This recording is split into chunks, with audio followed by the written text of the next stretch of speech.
Pemuda asal Nias, calon siswa TNI Angkatan Laut atas nama Iwan Sutrisman harus meregang nyawa di tangan oknum anggota TNI Angkatan Laut dan menyisakan kisah tragis. Uang dengan total 200 juta rupiah yang diminta oleh pelaku atau Serdadan ini tidak serta-merta mengantarkan korban menjadi seorang anggota TNI. Ia justru dibunuh dan jasadnya dibuang di kawasan Sawalunto, Sumatera Barat pada akhir tahun 2022.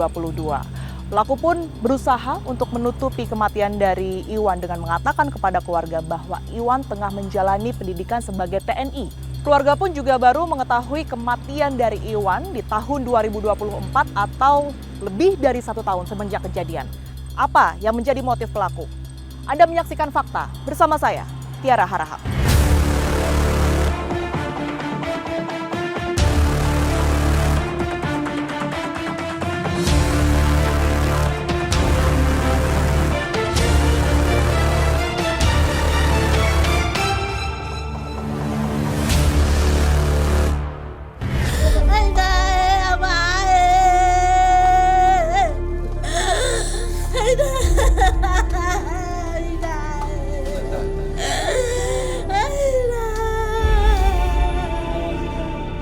Tangis ibu almarhum Iwan Telaum Banua pecah saat mengetahui putra kesayangannya sudah tewas terbunuh setahun yang lalu, tepatnya pada akhir Desember 2022.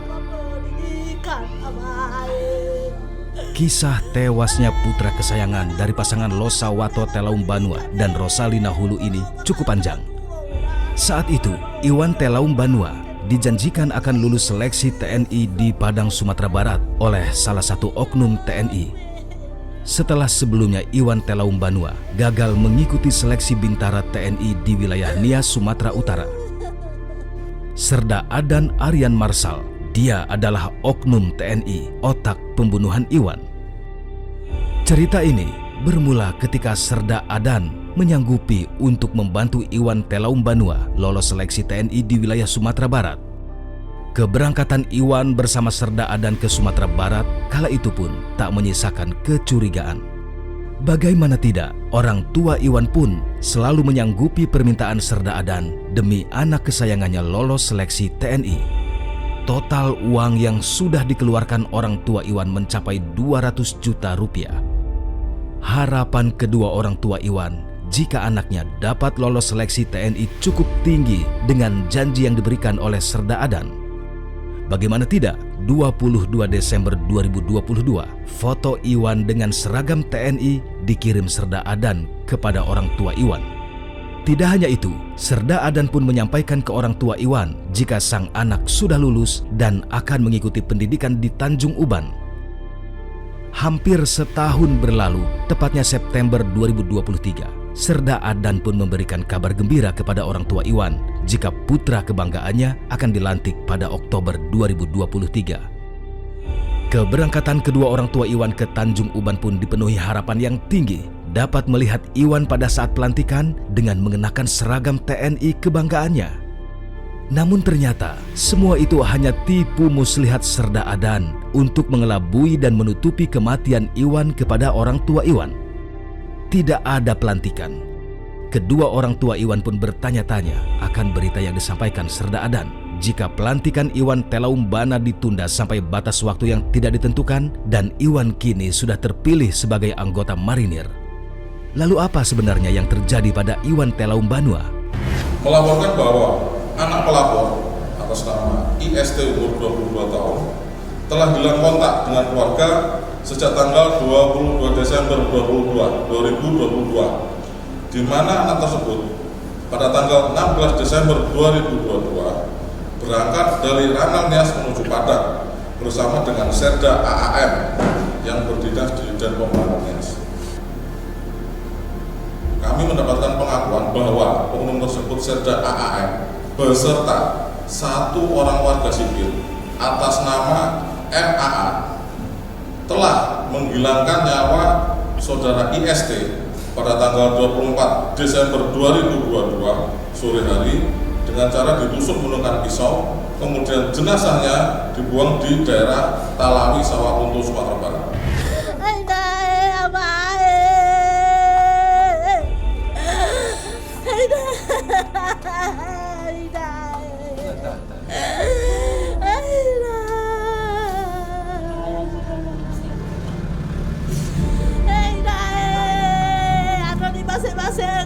fakabuli dodokwe. Wah, fakabuli dodokku pendidikan abai.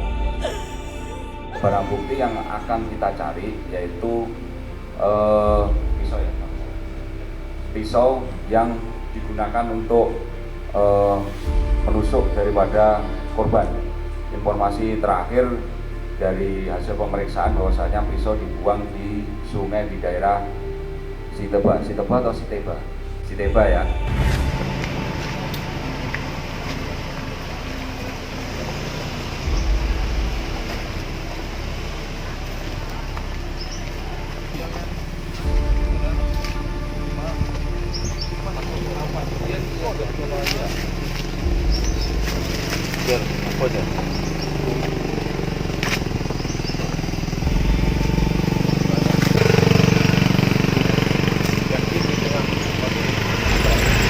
Coba.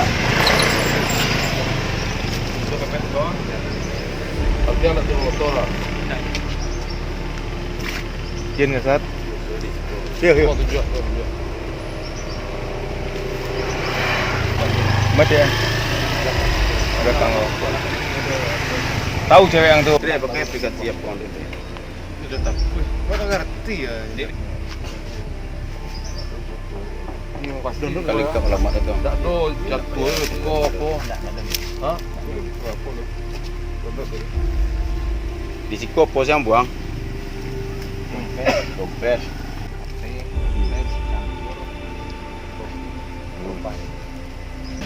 Barangkali datang sekolah. Hai barang petang itu dah bu.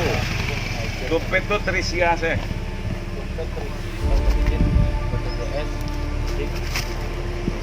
KTA ada baru KTA ada KTA tapi kamu ni uji angkatan sasis ada pembuat dah ada buat dah tidak nak ya yang PT Orang tua Iwan yang telah kembali ke Nias langsung menjumpai Serda Adan untuk mempertanyakan keberadaan sang putra kesayangannya. Bukan kabar baik yang diterima orang tua Iwan, melainkan kabar duka yang sangat menyakitkan bagi seluruh keluarga besar Iwan Telaum Banua. Iwan Telaum Banua ternyata telah tewas di tangan Serda Adan pada 24 Desember 2022, tepatnya 2 hari setelah foto Iwan dengan seragam TNI dikirim ke orang tua Iwan. Iwan dibunuh Serda Adan dengan cara menusuk perut korban dengan pisau. Untuk menghilangkan nyawa Iwan Telaum Banua, Serda Adan tak kerja sendiri. Ia dibantu Alvin, seorang warga sipil. Setelah Iwan dibunuh, jasadnya kemudian dibuang ke jurang di daerah Talawi, Sawah Lunto, Sumatera Barat. Kalau Anda melihat dari kronologi, mereka pelaku ini sudah pro atau bagaimana? Bisa saya lebih berkecenderungan ini amatir ya, atau pertama kali melakukannya ya. Kenapa? Karena kalau misalnya dia sudah pro, maka dia akan kemudian sampai pada satu fenomena yang terus terang itu lebih banyak saya ambil dari kalangan ya saya sebut saja kepolisian ya, di mana fenomena ini terjadi yang namanya fenomena menunggang kuda sambil memanah. Jadi bayangkan orang memanah sambil menunggang kuda. Bayangkan tingkat akurasinya, tingkat probabilitas untuk tepat pada sasaran tentu kecil sekali kan. Ini melambangkan satu fenomena di mana orang itu menjanjikan kelulusan bagi seseorang ya kepada banyak orang, pada sebenarnya dia nggak berbuat apa-apa, dia tidak melakukan apa-apa untuk membuat orang itu lulus. Jadi dia misalnya dia pura-pura saja datang ke kantor SDM ya, pura-pura mengurus sesuatu lalu keluar. Lalu kemudian orang yang sudah menunggu di luar itu mengatakan bahwa oh iya dia sudah ngurus tuh, padahal sebenarnya dia hanya ke WC lalu keluar begitu ya. Nah, apa yang dilakukan adalah dia memanfaatkan unsur probabilitas. Dia misalnya berjanji pada 10 orang, maka dari 10 orang itu lalu dia berpikir, masa sih dari 10 orang ini tidak ada 1 atau 2 yang lulus gitu ya. Nah, ketika kemudian ada 1 dari 2 orang lulus, maka uang itulah yang diambil, yang dikembalikan. Sesimpel itu ya. Nah, karena uang yang diambil itu cukup banyak jumlahnya, maka walaupun hadir 1 atau 2 orang, lumayan begitu ya. Nah, itu adalah konteks yang pro ya, di mana dia sudah amat yakin dengan situasinya, sudah merasa bahwa kalau cuma 1 nggak puas dari segi besarannya, dan dia sudah bisa menjamin rangkaiannya, maka nampaknya dia akan memainkan tadi pola menembak memanah sambil menunggang kuda, itu sebutannya. Nah, saya kira dalam hal ini menurut saya sang pelaku belum sampai ke tingkat itu. Makanya kemudian dia hanya mencari orang yang bisa ditipu ya, dan kemudian lalu diperas orangnya. Tapi kemudian dia belum berpikir untuk mencari orang lebih banyak. Mungkin kalau dia berhasil pada saat ini, maka dia akan melakukannya pada orang-orang yang lebih banyak pada tahun-tahun berikutnya. Minta tolong kepada Panglima, Presiden, Pak Yasona Lawli supaya didukung ini, jangan merajalela ini ke masyarakat. Terutama dulu kepentingan kami sebagai orang tua korban ini, supaya didapatkan mayat dan dikembalikan ke kampung sendiri, ke halamannya, supaya kami biar hanya tulang satu saja yang penting dibawa ke Nias dan didukung secara hukum yang berlaku di negara Republik Indonesia. Kedua, semua kerugian yang sudah keluar dan dikembalikan, karena saya ini sudah menderita dan anak saya sudah gagal semua ke sekolah.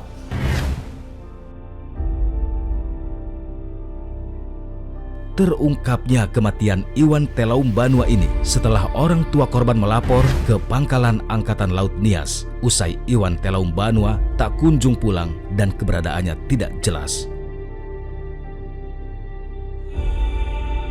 Perkara pidana untuk Serda Sersan 2 Pom Adan Aryan Marsal telah melakukan pelanggaran pasal 378 KUHP, kemudian 338, 339, dan 340 junto pasal 55 KUHP dengan ancaman hukuman mati atau pidana seumur hidup atau selama waktu tertentu paling lama 20 tahun penjara.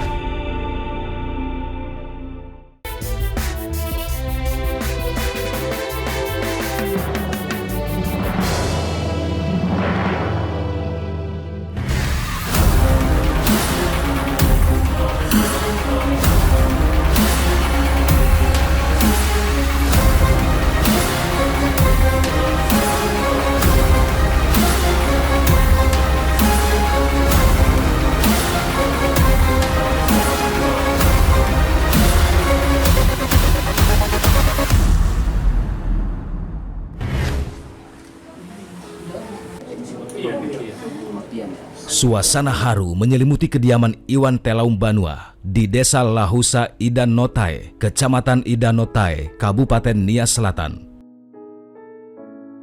Ibu Iwan Telaum Banua, Rosalina Hulu, masih terus mendekap foto sang putra kesayangannya yang jasadnya kini masih terkubur jauh di luar pulau tempat kelahirannya. Wajah sembab menahan tangis masih terlihat di raut wajah sang ibu. Di usia yang telah senjanya, justru Rosalina Hulu harus menanggung rasa pedih yang mendalam akibat perbuatan Serda Adan yang dilakukan kepada anak laki-laki kesayangannya. Kepada kami, Losa Wato Telaum Banua, ayah korban, menceritakan kisah pilu penantian panjang sang anak kembali ke rumah.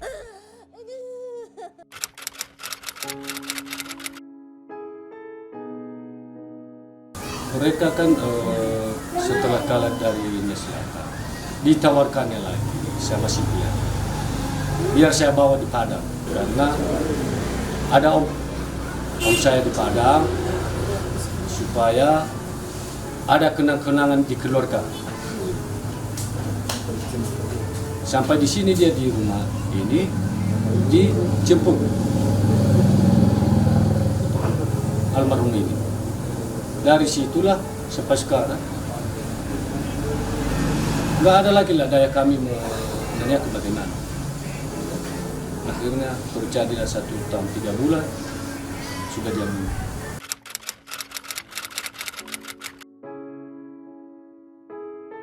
Ada, dia bilang kemarin sama kami, sama abangnya itu, di teleponnya abangnya itu dari telepon saya. Ini ada uang terima kasih sama omnya di Padang. Persiapan aja berapa aja yang aku bilang nanti.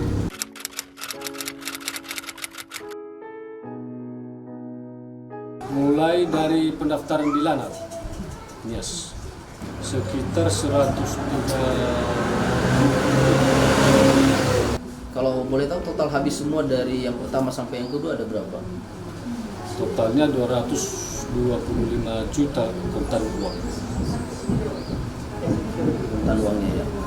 Iya, tapi di luar lagi yang baru September ini satu burung dua. Di luar itu lagi rusak sepeda motornya, di teleponnya kami. Biar saya terbuka aja, dia itu udah saya anggap anak kan, karena dia telepon waktu itu rusak mau Hondanya, keretanya, di teleponnya saya kirim uang 1.500.000. Ditambah lagi penetapan, dia yang bilang itu 15 juta itu. Ya udah masuk pendidikan penetapan.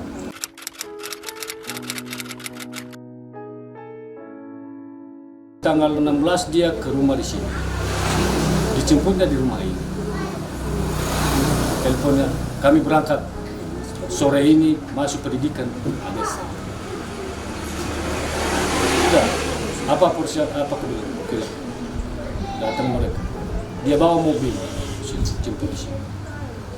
Lalu mereka berangkat dari Pelabuhan Mustomi melalui darat.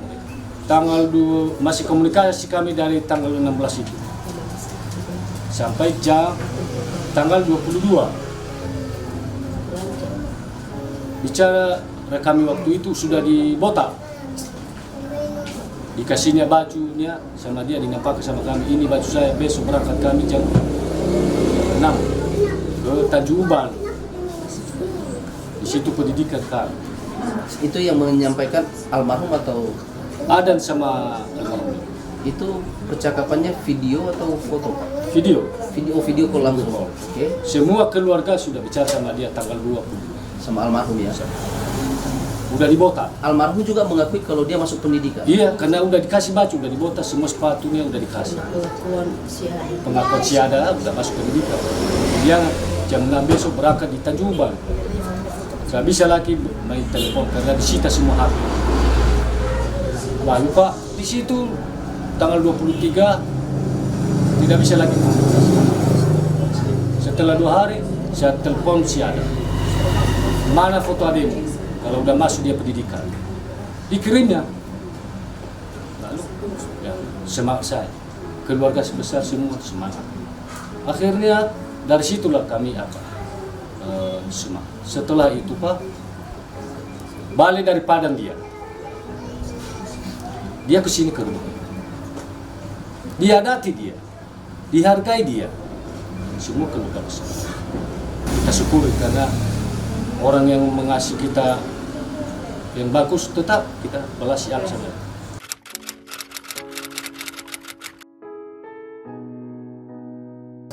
Bulan April diteleponnya kami. Burung murai batu, cari Pak 2 sama ongku di Padang, dipaksanya aku. Bilang si Pia, dicari tuh Pak, karena si Pia yang telepon. Oke, kami cari burung di Umbu Nasi sana, kami cari. 2 hari baru dapat.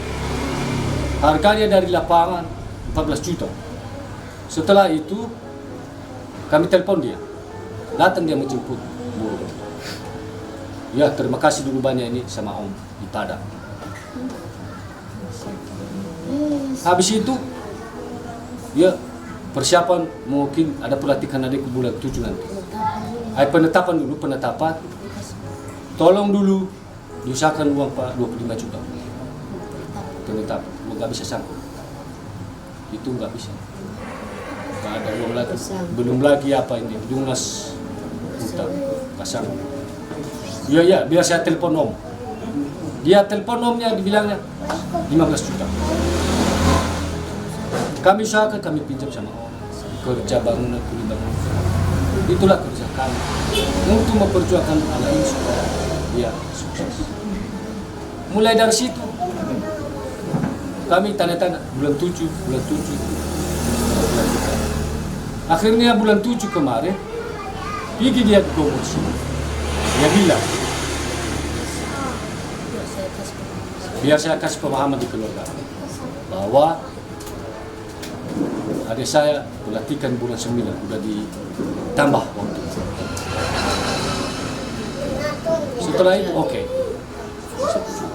Setelah itu kami tanya bulan 9. Bulan 9 dibilangnya, oh jadi tanggal 9 bulan 10 nanti pelantikan di tadi bubar.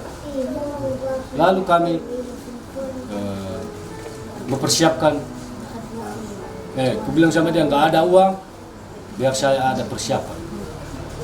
Kalau pesawat kita lewat, nggak bisa kita lewat pesawat. Kalau ada 5 orang, dan manilah biayanya.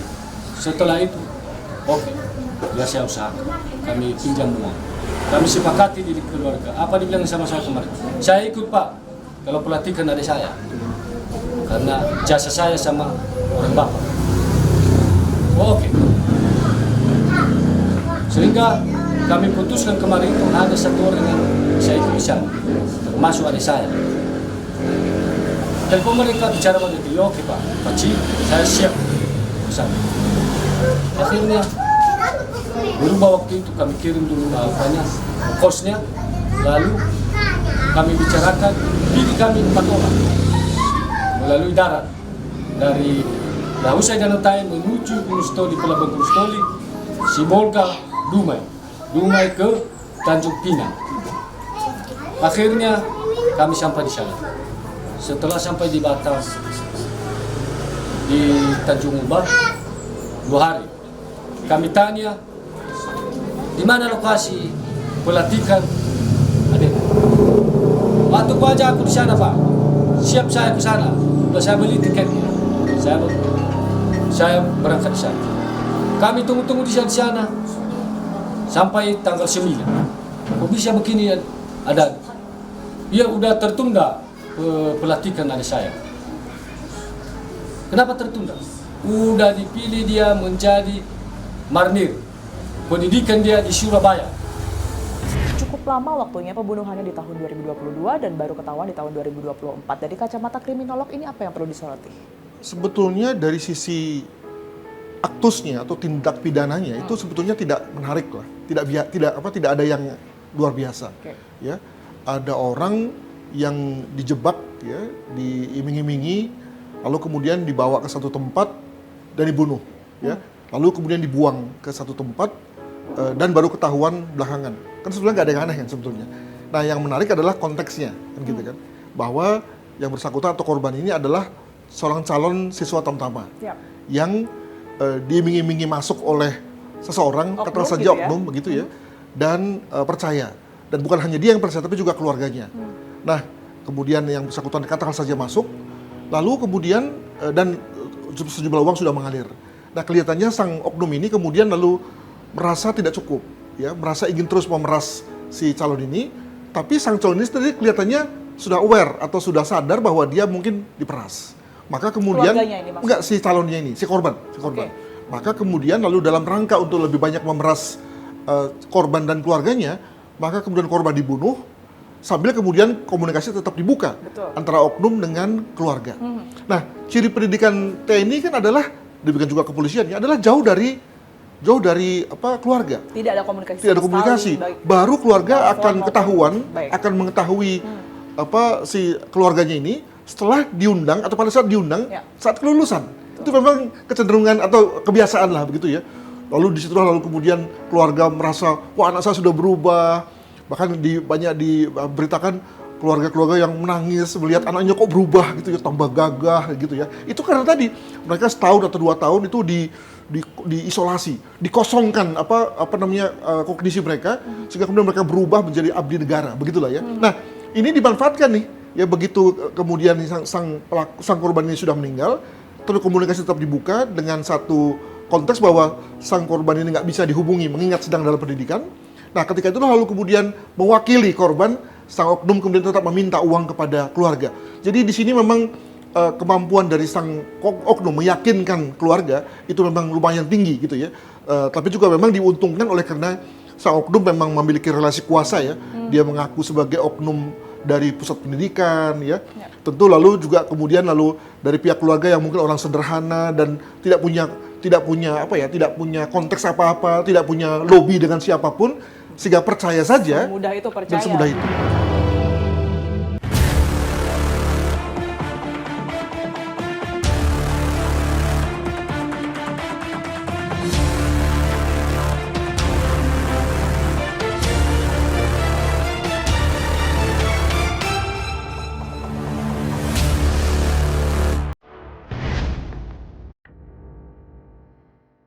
Tak sedikit biaya yang dikeluarkan ayah Iwan demi tercapainya cita-cita sang anak untuk menjadi seorang TNI.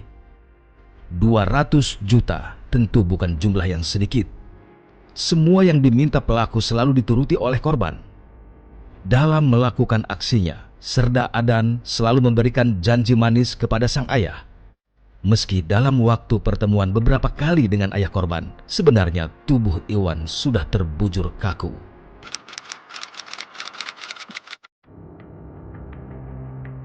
Ada rasa gelisah di keluarga, termasuk keluarga sipil, mempertanyakan sama dia di Lanau Nias.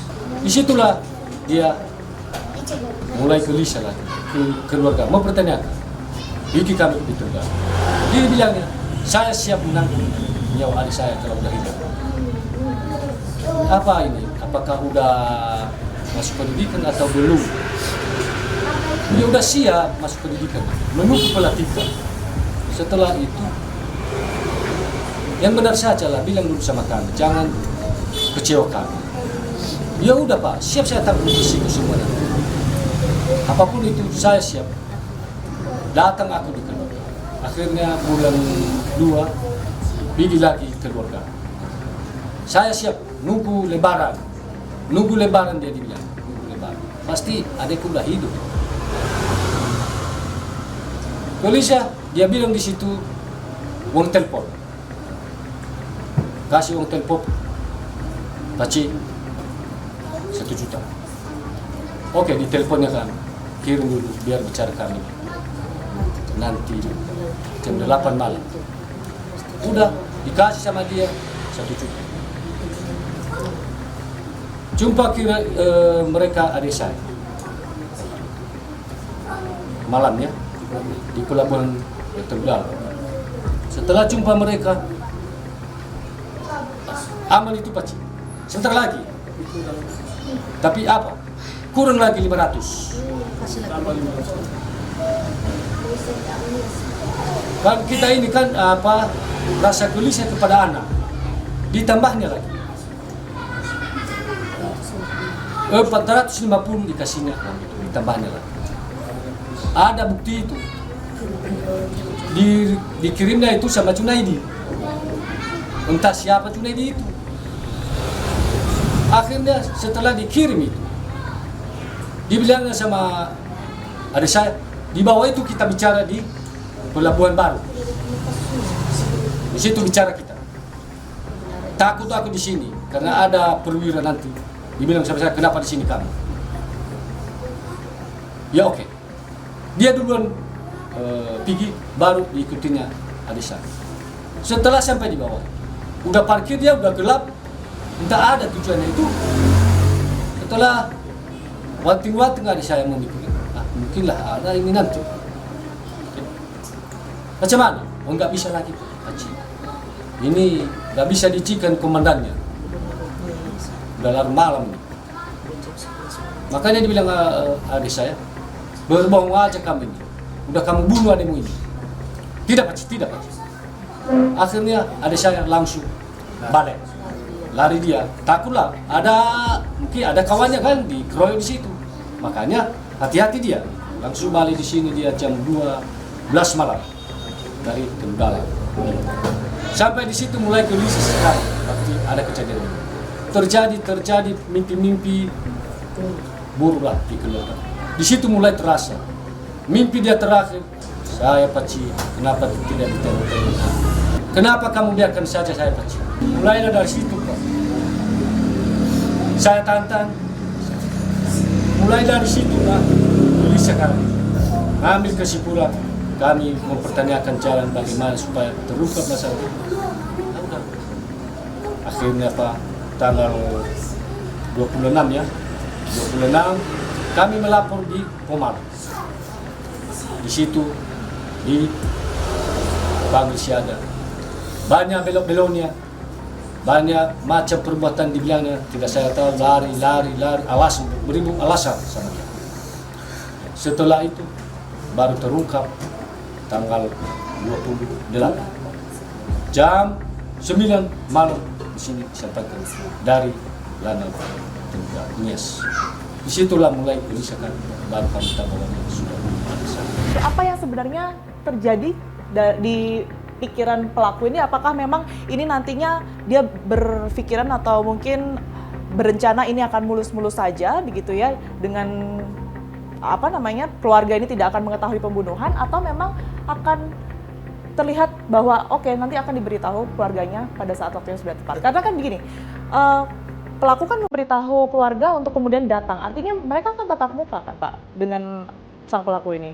Apa yang sebenarnya sedang dirancang gitu oleh pelaku?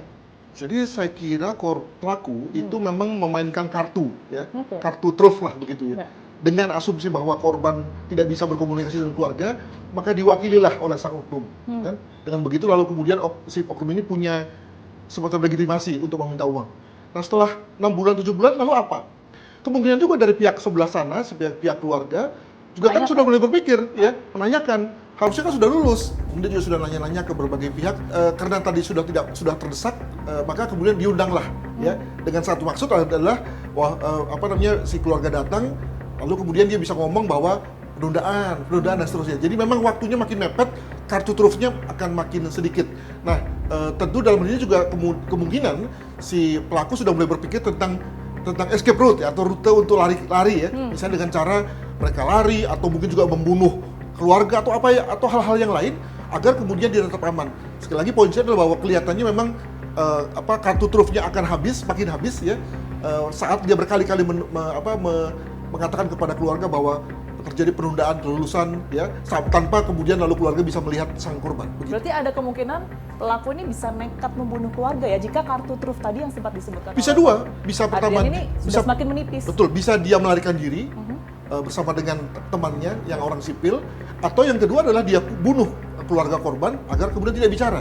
Nah, mana yang tengah dipersiapkan, nah itulah nanti saya kira akan muncul dalam rangka penyelidikan atau penyidikan oleh kepolisian, khususnya pada konteks si pembantunya atau teman sipilinnya, atau juga pemeriksaan oleh Pomal, ya, terhadap yang pelaku. Masih belum, Pak, karena apa udah tetap aja di hadapan saya.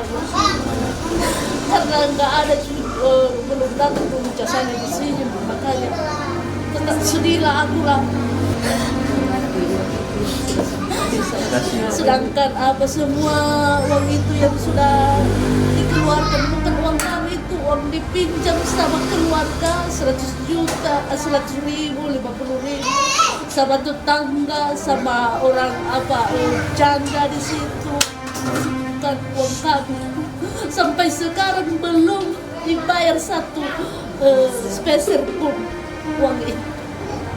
Masih ada beban kami di situ.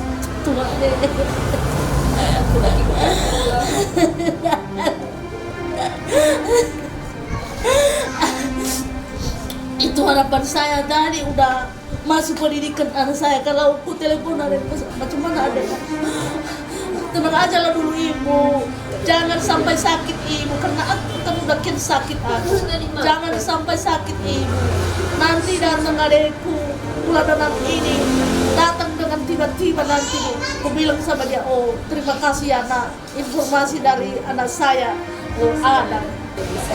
Kalau berdoa aku itu aja doa saya, ya Tuhan kuatkanlah anak saya di pendidikan, itu aja permohonan saya, di mana saya doakan anak saya, bukan itu doa saya udah hilang bukan.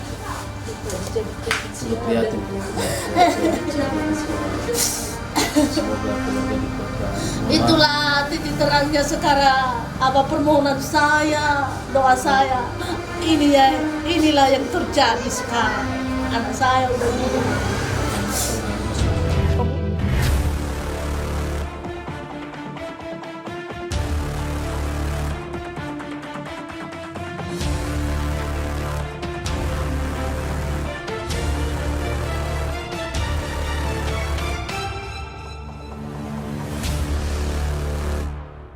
pembunuhan ini memang sudah terfikir dari awal atau memang karena kartu truf tadi sudah mulai menipis sehingga wah ini sebenarnya sudah dapat uang banyak, kemudian juga nggak tahu harus ngapain kemudian dibunuh, atau sudah terfikir sejak awal ya melakukan pemerasan atau penipuan itu tadi? Saya menduga fenomena ini marak, ya, fenomena penipuan seperti ini. Nah, biasanya orang akan diam, ya, orang akan mulus dada lalu pasrah, gitu kan. Nah, tapi masalahnya kan begini, sang pelaku ini kan berpikir begini, kalau cuma saya tekan korban sekali atau keluarganya sekali, lalu setelah itu selesai, gitu ya. Nah, maka dia ingin agar terus-terusan dia bisa mengeruk sang keluarga korban ini. Mungkin juga karena dianggapnya keluarga korban ini naif, kaya juga, gitu ya. Maka kemudian lalu dia pakai cara yang kedua, yakni seolah-olah korban diterima, seolah-olah korban itu setengah melalui pendidikan, dan lalu kemudian dia bunuh. Dia bisa pakai saat itu untuk kemudian terus mengeruk uang dari keluarga korban. Jadi kelihatannya pada awalnya mungkin dia memang tidak berencanakan dan memang hanya one off lalu langsung lari, gitu ya, ambil uangnya lalu langsung pergi, penipuan biasa. Tapi karena dia melihat ada peluang-peluang untuk mendapatkan uang lebih banyak, maka kemudian dia keruk, gitu ya, keluarga korban, dan itu terjadi kan.